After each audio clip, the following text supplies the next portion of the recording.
Total disappointment. This is how the reaction of Russians to Prigozhin's rebellion can be described. Moreover, those who support Russia's criminal war against Ukraine turned out to be the most dissatisfied. Armed rebellion PMC Wagner divided them into two groups.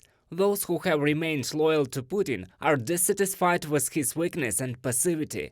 This is especially notable in the comments on social networks after the Russian president's speech. The loud announcement ended in nothing.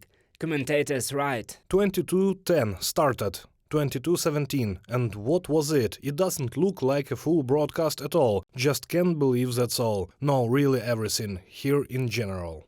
The second group, Prigozhin's supporters, were also dissatisfied with the results of the rebellion. When the head of the Wagner PMC officially announced that his mercenaries were turned to the field camps, he was subjected to a flurry of criticism and, first of all, the participants in the riot themselves. This is how the administrator of one of Prigozhin's Telegram channels reacted. Statements of the most promising politician. He merged. The trip to Moscow is cancelled. Already a politician with dubious prospects. I am breaking my contract.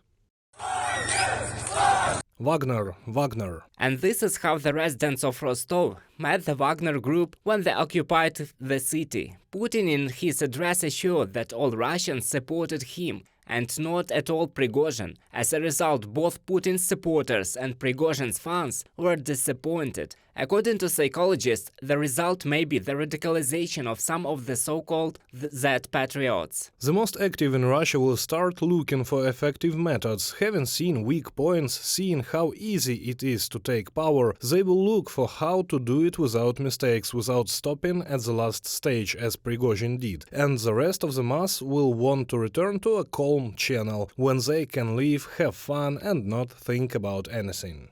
Another result of the rebellion was the collapse of the authority of both Putin and Prigozhin. The Kremlin has publicly demonstrated the inability of the state system to withstand a relatively small group of armed men. And the owner of Wagner, using his vocabulary, simply framed his people. According to political analysts, this brings the collapse of the Russian military machine into separate groups that will obey only their commanders. This already happened in Russia in 1917. Russia faded away in 3 days. That the Tsarist regime did not have time to close the newspaper in 3 days, and all of Russia disappeared, as if it had never existed. Here, in fact, what happened then, what happened in 1991, and what can happen in principle at any moment now. Russia, in principle, is prone to lightning fast, somehow destructive changes. When at first it accumulates, contradictions accumulate, and then they simply collapse. The rebellion of PMC Wagner finally secured the status of failed state for Russia. Western leaders took this as clear evidence of the fragility of the Russian state system. And the head of Euro diplomacy, Josep Borrell, said that the events in Russia strengthened the unity of European countries on the issue of military support for Ukraine. Reported by Roman Smoler, Danilo Kobza, UA TV News.